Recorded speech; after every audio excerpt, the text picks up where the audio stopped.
And so we're going to play out with a movie shortly that we call Regenerative Voices.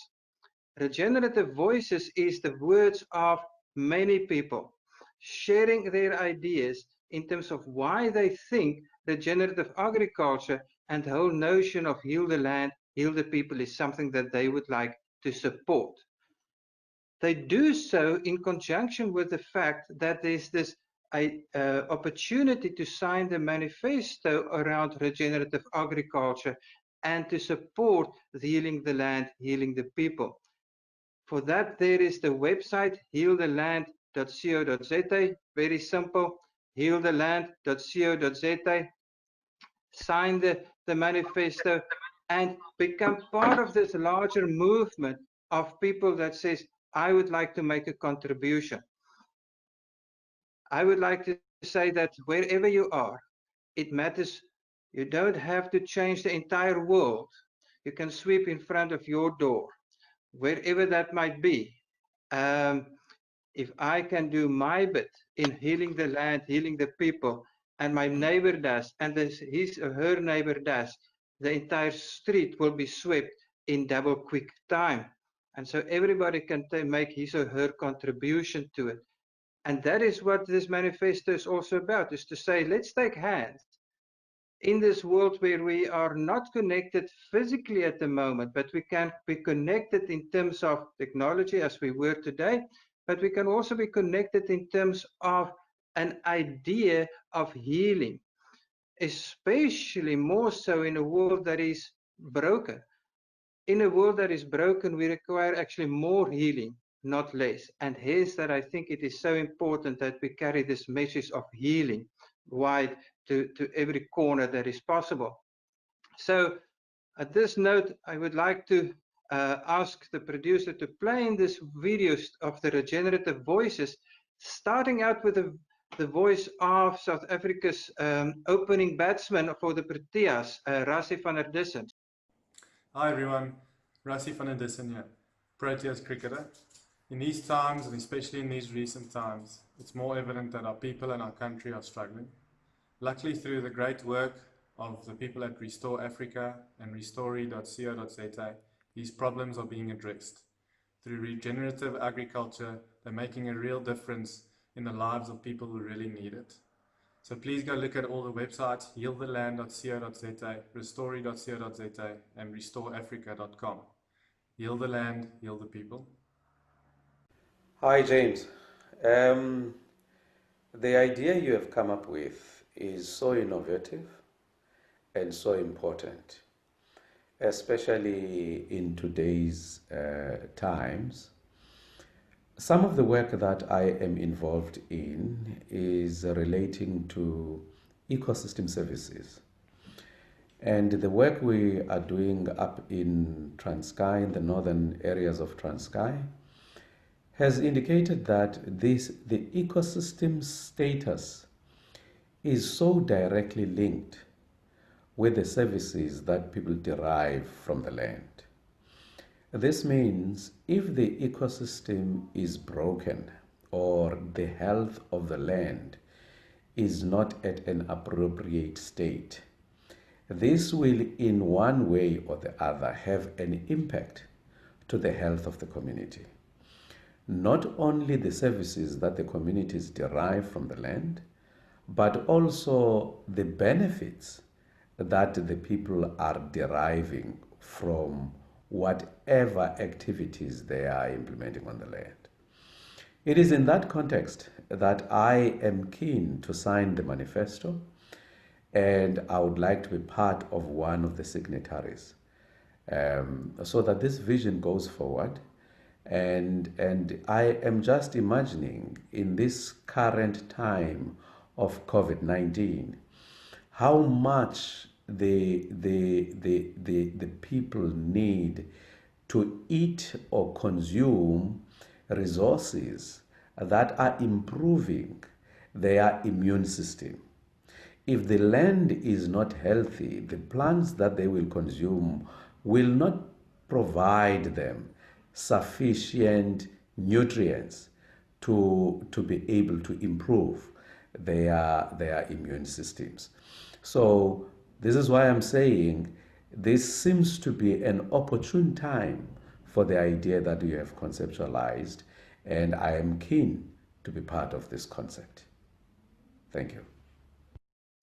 Hey, good morning. My name is John Abelheim. I'm 25 years old. I'm doing my master's in environmental management through the University of Stellenbosch. And I just want to tell you a quick story about healing the land and healing the people while I take my dogs for a walk, which I should probably find. But anyway, so about 3 years ago, almost today to the day, Knysna was absolutely decimated by horrific fire. The land and the people together took a huge blow, with many industries, farmlands, natural areas being totally destroyed by it.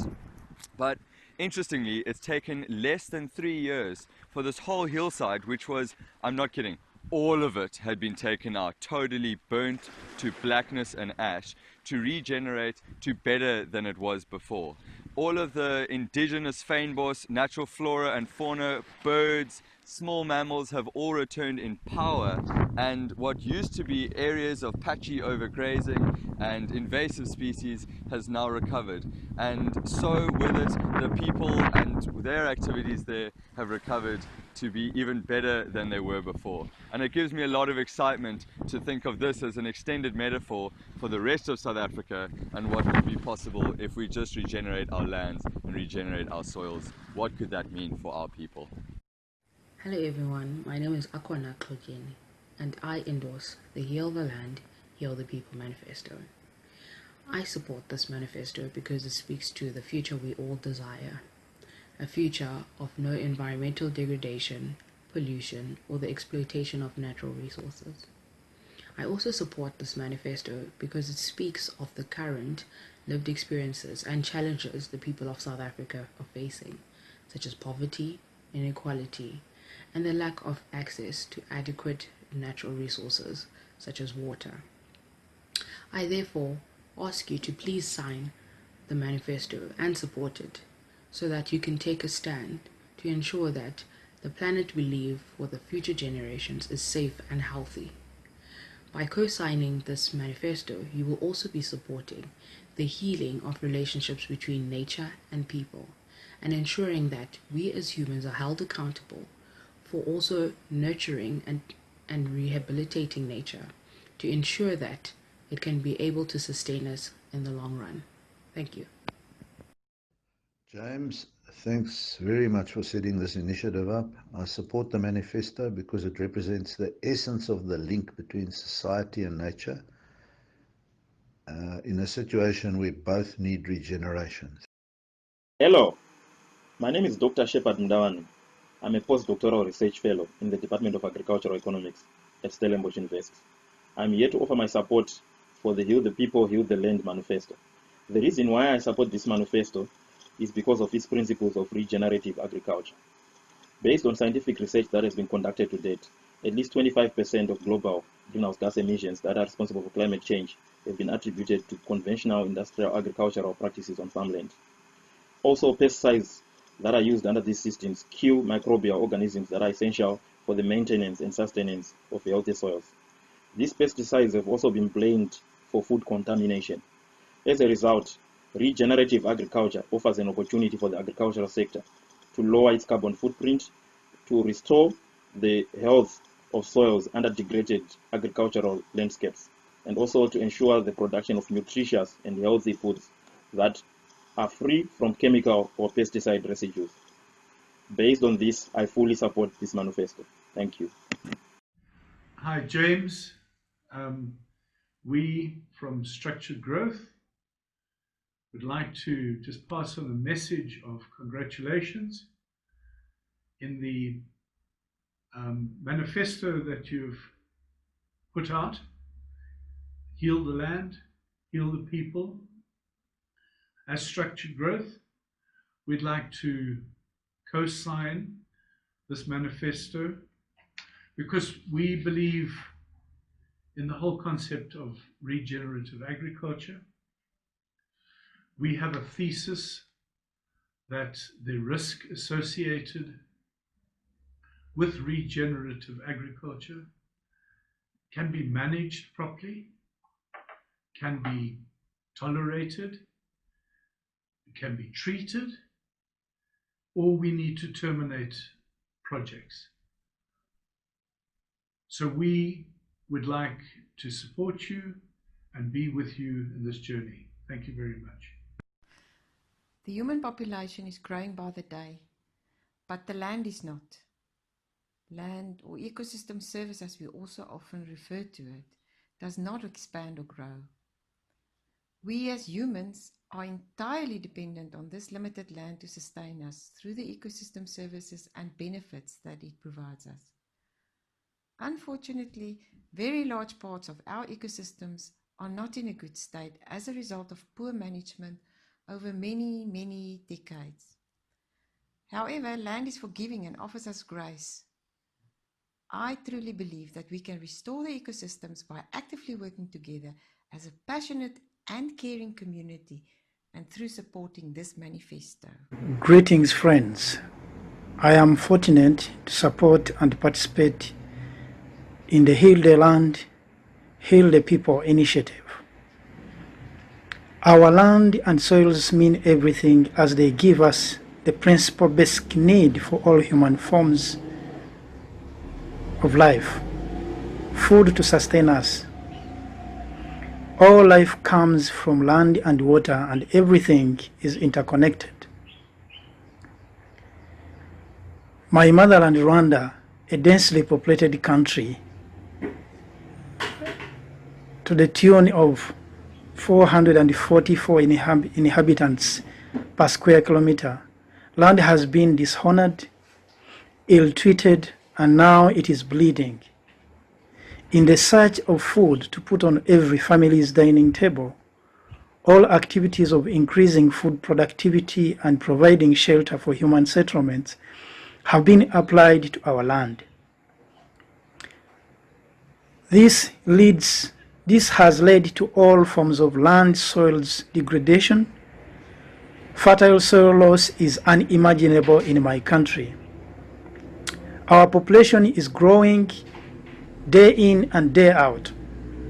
The needs for our soils to produce more are skyrocketing.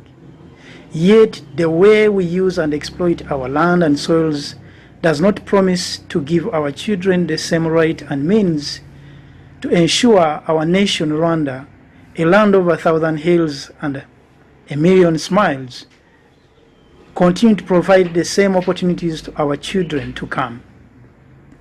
I support the Heal the Land, Heal the People initiative to add my voice to my fellow African community that commit to bring back life in our African soils. The Regenerative Agriculture Association of South Africa is proud to be a signatory of the Heal the Land, Heal the People manifesto, and see this as a significant turning point in agriculture in South Africa. A healthy environment and healthy, nutritious food lie at the core of human health. Our current agricultural system is breaking down our land, abusing and degrading our soils. To feed people healthy, nutrient-dense food, we need healthy soils. But today, we erode them and we poison them. We need to change to a regenerative system, a system that restores the land. By healing the land and the rural communities, we're able to heal the people of the land. Let this launch be the start of a process of regeneration, which results in a healing of the land and a healing of the people. We are proud to be signatories. I support the Regeneration Voices because it represents the voices of many people who live in rural areas and whose livelihoods depend on farming. Many farmers, like my parents, have lived out for small pieces of land and are able to practice sustainable farming for many years. The method of farming they practice is not harmful to land, but improves the soil health through the technologies applied, which are able to regenerate and revitalize organic matter. These practices lead to more and healthier living organisms and fertility in the soil. This is the main reason I've been affiliated to the Regenerative Voices as a follower, and I would like to see it continue representing the voices of many people who are keeping the land healthy through their sustainable farming practices. Greetings, Professor Raymond Auerbach from George in the Southern Cape, sending my best wishes for the Heal the Land, Heal the People seminar. I've been farming for the last 51 years organically, first with Mari Roo in Soweto, where her motto was, "Don't feed your dustbin, feed the soil," and then with Robert Mazibuko, the Africa Tree Center, and his motto was, "Wherever you find soil erosion, look at the people, you will find soul erosion." I think this is exactly what you're trying to say with the seminar. Okay, we've been discussing the whole issue of regenerative agriculture, soil health, and so on, the advantages, the benefits to our farmers, but also to the environment, of course. But I want to take a step backward and say GDP, every country has got a gross domestic product, and this is what our economy is based on. And this is a good thing because growth in GDP provides for sustenance, it provides for jobs, it promotes trade and so on. But the problem that we have in the world and also in our country is that most of this was based then on non-renewable resources and resources that's actually contributing to climate change and so on. Oil, coal, etc. And then also minerals, mined minerals basically. And that's not sustainable.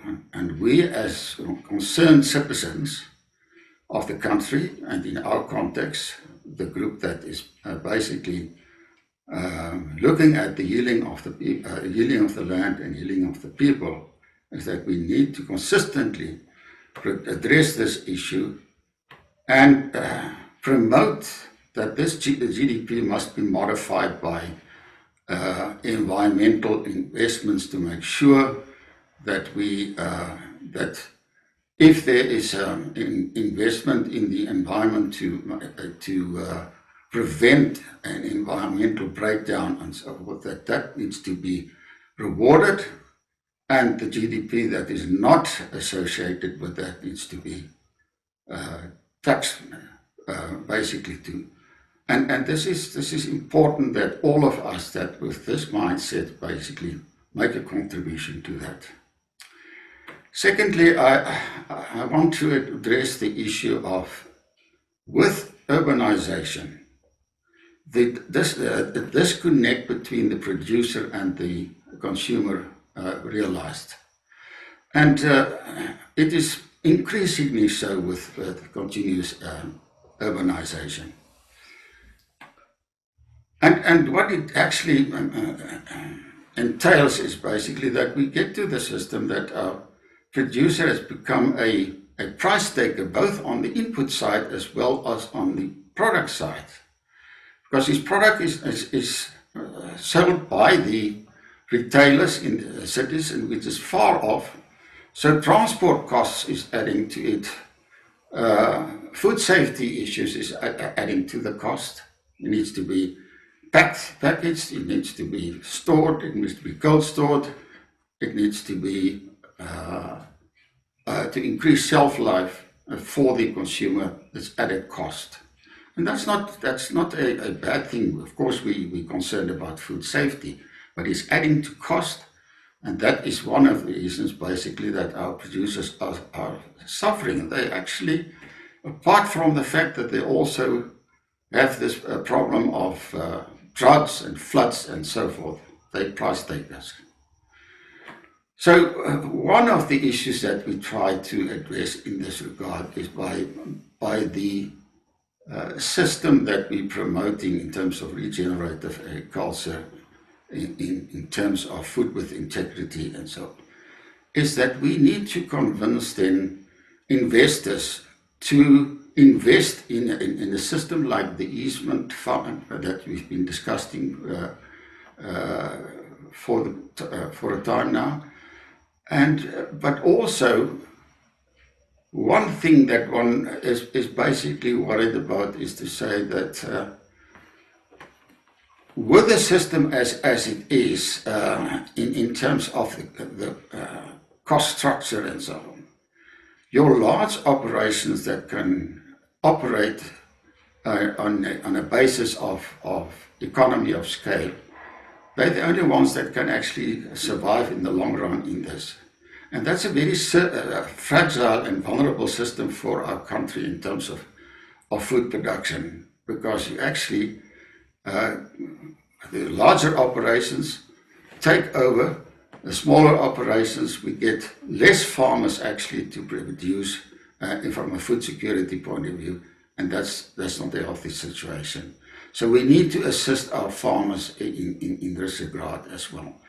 And what we actually then saying is that in terms of the easement fund, in terms of food with integrity, in terms of regenerative farms, we need a large investment. But not only that, we need to develop our rural areas as well, so that we can have alternative markets, so that the farmer can be put in a position that he can sell his produce also directly to the consumer, whether himself or through a particular company with assistance to that effect, so that there is got an alternative system of marketing as well. And with rural development, that's one of the issues. Let's take the problem that we have now with new farmers, land reform and so forth. That's even going to be worse for small-scale farmers and in land reform. This particular system, which I was describing, which is not sustainable, and we can, as a group, have an enormous effect in that to assist those farmers in terms of what we can do with our transformation system in terms of regenerative farming, which is based on soil health. We need to put in place a food system, and that is what we call them then food with integrity, and partly then say yield the land then, and in that way yield the people and assist in that regard. So I'm very optimistic, and I'm excited about this, what we're trying to do here. And that's why I have a commitment to support this manifesto, and I will support it, I will sign it. The question is, will you do it? Should you do it? I think so. You should. Thank you for your participation and engagement during the official launch webinar of Heal the Land, Heal the People. Congratulations to the Integra Trust. I know that there was lots of hard work happening in the background to put all of this together. And this is the beginning of many more engagements to come. Remember, you can join this movement by signing the pledge. You simply need to visit healtheland.co.za to pledge and commit to this. And thank you so much to our technical producer, Ricardo Silva from Yay Baby. Without you, you're the glue that kept everyone together. Also stay tuned to Food from Zanzi for the highlights of today's webinar and to review any sessions you may have missed. Thank you so much to all the engagement and questions. We will respond to those within the next week. Thank you so much and have a lovely day further. Bye-bye for now.